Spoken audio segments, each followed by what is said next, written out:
Who's really the Wicked Witch in Wicked? And on the other hand, who's actually good? If we take a look at all of the evidence, can we empirically prove whether or not Glinda is good and Elphaba wicked? Or maybe, is it just the other way around? And of course, most importantly, what does it mean for the story and themes of Wicked? Strap in, friends, for some unadulterated theorizing.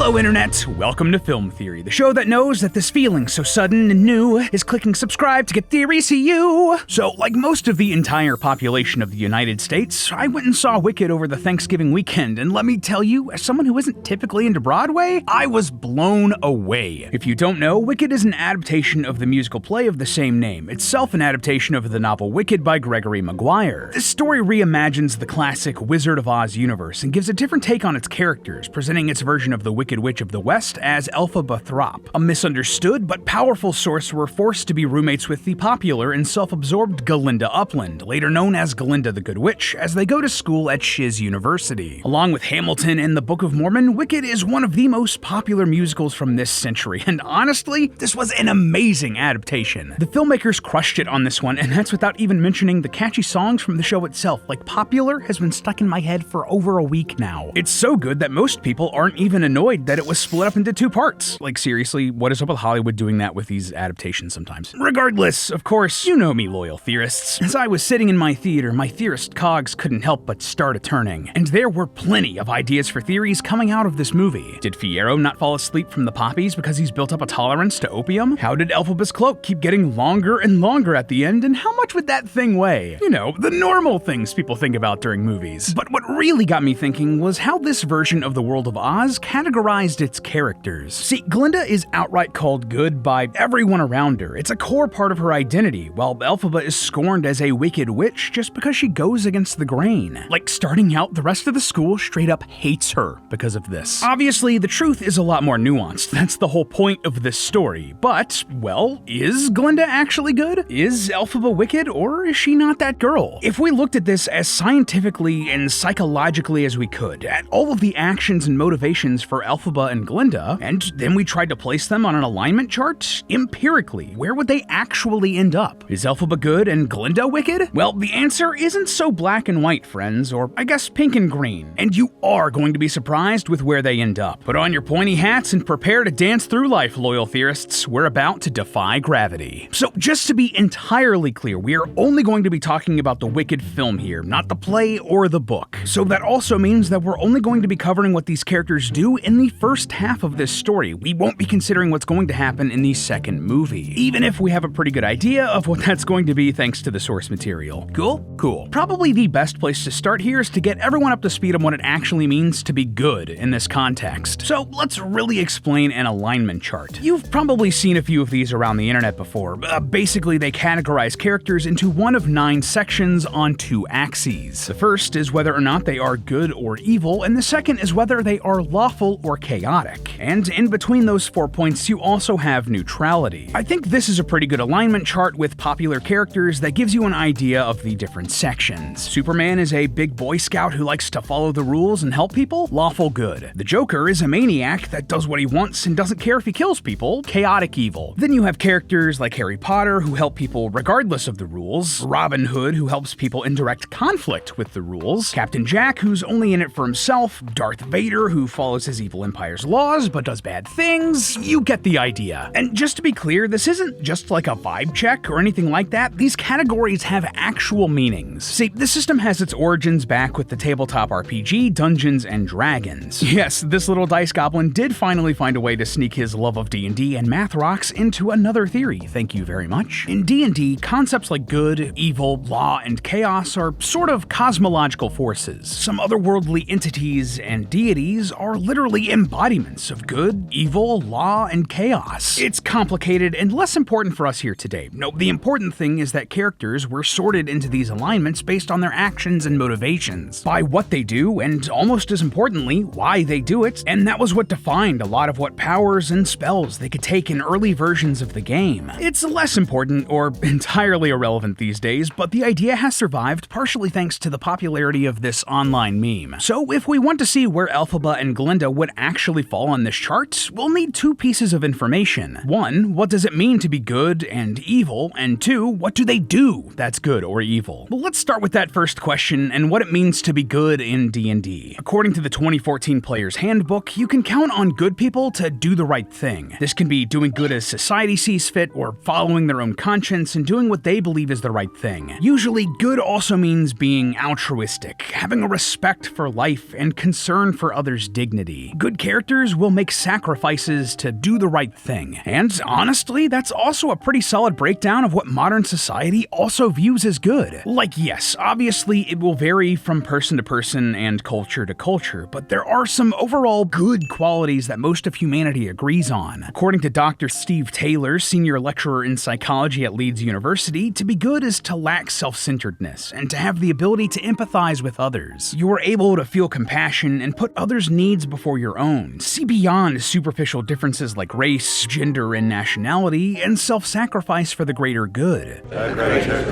Similarly, Bethany Juby, a doctor of psychology affiliated with the American Psychological Association, outlined several traits commonly associated with good. These included empathy, or understanding someone else's emotions and perspective; compassion, wanting to ease the suffering of others; kindness, treating others with respect and goodwill; altruism, or selflessness; integrity, being honest, reliable, responsible, and humble; and inclusivity, making room for any perspective, identity, or background. On the other hand, they agreed that being bad, evil, or wicked was instead an inability to empathize, to be led by your own selfish needs and desires. The wicked are self-absorbed, narcissistic, and willing to exploit others to get what they want. This also lines up with the evil alignments in the D&D source material for the alignment chart meme. There, evil creatures have no compassion. They don't care if they hurt or kill others if it's convenient for them and makes it possible to achieve their goals. And something else that's good? The wickedly great deal you can get for the sponsor of today's episode, NordVPN. So, with the holidays coming up, a lot of us are planning to travel, whether that be across town or from Kansas to Oz. But if you connect to an open Wi-Fi network, like say in a coffee shop or an airport, that might not be a legit network. That might be a hacker or dark wizard pretending to be Wi-Fi to steal your data. Everything from your passwords to your bank details. Thankfully, with Nord, you're protected from these sorts of threats. By now, you probably know what a VPN does. They take your data and route it through their own encrypted servers, giving you that extra layer of protection. It's like magic, giving you that extra peace of mind so you can sing your heart out and defy gravity without fear. And my favorite part, because Nord reroutes your internet connection through their own servers, you can trick it into thinking that it's coming from another state or country. So if your territory has banned a certain website, or if you're just going to school in Oz and want to access the content libraries of Netflix or Disney Plus back home, you can do that with NordVPN. So if you want to be protected this holiday season, you can get a special discount on a 2-year plan plus 4 months for free by going to nordvpn.com/filmtheory. Or just click the link in the description, that's way easier. Once again, that's nordvpn.com/FILMTHEORY for a special discount on a 2-year plan plus 4 months for free. Thanks again to NordVPN for sponsoring today's theory, and let's hop back into the land of Oz. So, with all of that in mind, where do Elphaba and Glinda actually land on this alignment chart? Let's start with Elphaba. The first thing she's really got going for her, she's a huge advocate for her sister Nessa Rose. Elphaba insists that people treat Nessa like an equal, despite Nessa being in a wheelchair and people often seeing that as something to pity. She also supports Nessa's relationship with Bach after learning that Glinda set them up, despite Elphaba's personal distaste for Glinda at that point in the story. And in fact, she goes out of her way to help Glinda after she gets Bach to ask Nessa out. Elphaba knows that Glinda's big dream is to become a sorcerer and puts her own future in jeopardy, threatening to quit Shiz to help Glinda get into sorcerer studies. And heck, she even invited Glinda to come to the Emerald City with her to meet the wizard, opening that door for Glinda as well. Networking is important, kids. Already, Elphaba here is showcasing many of the qualities we defined as good. She's empathetic, compassionate, kind, and selfless. However, the biggest points in the good category for Elphaba has to be her treatment of the talking animals in Oz. Wicked makes a big point to use the talking animals as a stand-in for oppressed minorities here in the real world. They're often seen as second-class citizens when compared to humans, and face oppression and imprisonment just for how they were born. Obviously, because people treat her differently because of her green skin, Elphaba truly empathizes with this and goes out of her way to defend and be more inclusive towards the animals. Also, doesn't hurt that she was basically raised by one, but I digress. Some big examples of this? Well, when Glinda is making fun of Tyrion Tyrion Lannister, Dr. Dillamond for his speech impediment, Elphaba defends him. She tries to lift his spirits after the racist message is written on his blackboard, helps him clean up the broken glass in his classroom, and brings him flowers to cheer him up. But Elphaba does know Dillamond personally. Does this compassion and inclusivity expand to other animals beyond him? Abso-frickin-lutely. Elphaba risks her own safety and future to help save the cowardly lion cub from his cage, and she gives up her own future prospects and power as the right-hand woman to the wizard when she realizes that he's responsible for all of the oppression that the animals face. In fact, she straight up becomes an enemy of the state because of that decision. Now, admittedly, that's a lot to land Elphaba in the good category, but does she do anything that could outweigh this on our alignment chart? Well, honestly, not really. Most of the bad things Elphaba does in this movie were accidents, outbursts of her power that she couldn't really control, and even then, no one was ever really hurt, and she felt bad immediately afterward. Even the worst thing she did in the film, forcing the wizard's monkey guards to go through the painful transformation of growing wings, came from a good place. Elphaba thought that she was trying to help the monkeys achieve their dreams of being able to fly, immediately understood that they were in pain, and tried to stop or reverse the spell as soon as she could. That just doesn't sound evil or wicked according to this alignment chart. Elphaba isn't cruel, she doesn't enjoy hurting people, and certainly doesn't go out of her way to do bad things. Nah, man, and given her disdain for the current laws of Oz, how they treat the oppressed class that are the animals, she absolutely isn't lawful either. No, Elphaba isn't the Wicked Witch of the West. If anything, she's the chaotic good witch of the West according to our wicked alignment chart. So, okay, Elphaba isn't actually wicked, but what about her co-lead, Glinda? Well, she's way more complicated. See, throughout the film, Glinda is constantly regarded as good by others. The only people who don't seem to care for her are Morrible and the wizard himself. Even Elphaba, who hates her at first, grows to like Glinda because of the quote-unquote good things that she does. And when you list them out, Glinda does seem to do a lot of good in this film. Glinda offers to cure Elphaba's green skin once she becomes a sorcerer, since she sees it as an affliction. And she also offers to share her private suite with Elphaba when she's admitted to shiz at the last second. She encourages Bach to take Nessa to the dance at the Ozdust Ballroom, kindling a relationship there, and she also gives Elphaba her grandmother's hat to wear to that dance. When Elphaba is embarrassed and dancing alone, Glinda steps up and dances with her, leading to the entire ballroom joining in and seeing Elphaba in a new light. And then Glinda gives Elphaba a makeover to make her popular. God, that's so catchy. Glinda changes her name from Glinda in support of Dr. Dillamond, who couldn't properly pronounce her name due to a speech impediment, and she's there for a nervous Elphaba as she fulfills her dream of going to the Emerald City. And probably her goodest action in my estimation, when Elphaba reveals her darkest secret, that she was responsible for her sister Nessa being in a wheelchair and her mother's death because of a dangerous medicine that Elphaba's mother took so Nessa wouldn't be green like Elphaba. Glinda correctly points out that this wasn't her fault. It was the fault of the medicine and her father's bigotry, not of Elphaba. Now, out of all of these, there are several genuinely good actions. Correcting Elphaba on that secret for one, but also supporting her as she goes to the Emerald City, giving Elphaba a makeover, even if it's a bit shallow and superficial, and dancing with Elphaba, even if it's because Glinda feels guilty about playing a prank on Elphaba after being told that Elphaba got her into a class to pursue sorcery. But did you hear just how many caveats those had? Yeah, a lot of the good Glinda does is clearly conditional. It wasn't just because she wanted to do it out of the goodness of her heart. Remember, in our definition of good and evil here, your motivation matters just as much, if not more, than the actions themselves. And what's more, the rest of these good actions are entirely performative. They are good actions, yes, but Glinda only does them by accident, for her own benefit, or to make her look good to others. Like, she only says that she'll help Elphaba with her skin when they're in front of the entire school body of shiz, and also considers her skin color as something wrong with her. That's not and is never the case. Glinda sharing her private suite with Elphaba was a misunderstanding, one that Glinda regrets, and she only encouraged Bach to take Nessa to the dance so Glinda could focus her attention on Fiyero. The gift of the hat to Elphaba was meant as a cruel prank because Glinda thought that the hat looked ugly and ridiculous, and Glinda only changes her name to support Dr. Dillamond when she sees that Fiyero and Elphaba care about Dillamond, and not because she cares about Dillamond and the other animals herself. And all of this isn't even mentioning the definitely not good things that Glinda does throughout the show, like making fun of Dillamond's accent when he's first introduced. And at the end of the film, though she's heavily conflicted, Glinda can't bring herself to make a stand for the oppressed animals in the same way that Elphaba and Fiyero do. It's just not who she is, and why I just can't say that Glinda is a good witch. She just, frankly, doesn't meet the requirements to be good on an alignment chart. So if Glinda isn't good, then what is she? Well, your first thought might be that she's actually bad, or evil,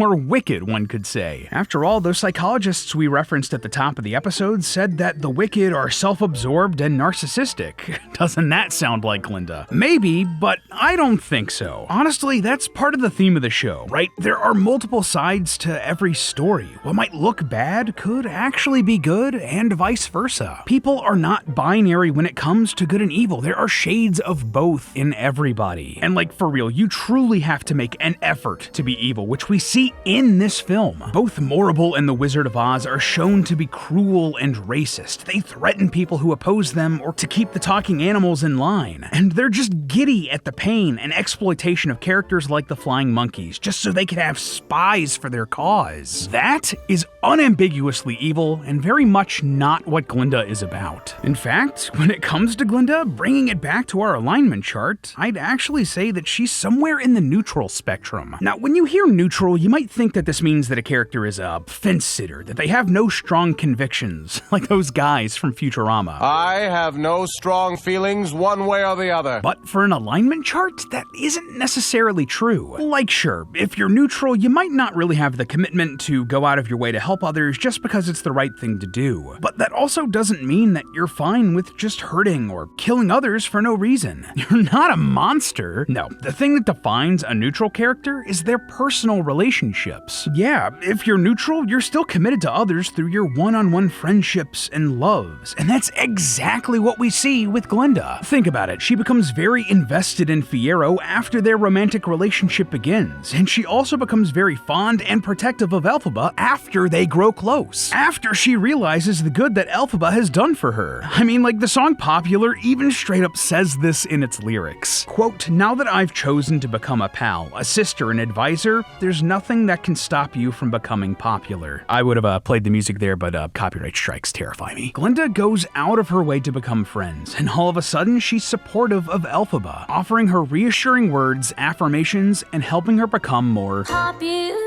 God, that song is catchy. But this doesn't necessarily transfer to other characters, like the animals. Now, it's not like Glinda is going out of her way to hurt or oppress said animals, she's just not going out of her way to help them either. She sees that the plight of the animals upsets Elphaba and Fiyero, the people she cares about, but I mean, the wizard must have a good reason, right? The rules have to be in place for a reason, right? That right there is Glinda's worldview. And even after it's revealed that the wizard is hurting the animals for his own purposes, Glinda can't bring herself to rebel against him with Elphaba. So, honestly, if we're putting Glinda on this alignment chart, she's neither good nor evil. And given the fact that she also follows the rules, even though they're seemingly unjust, nah, Glinda is a fantastic character, incredibly nuanced and well-written, following the themes of the rest of the show. But she isn't the good witch, that's Elphaba. Glinda's more like the lawful neutral witch. Yeah, that's not as catchy, I can see why it didn't stick. But hey, that's just a theory. A film theory. And cut. Up next on Film Theory. Do you have a Disney Plus account? If so, did you know that because you agreed to this part of their terms of service, you can't sue Disney if you get hurt at one of their parks?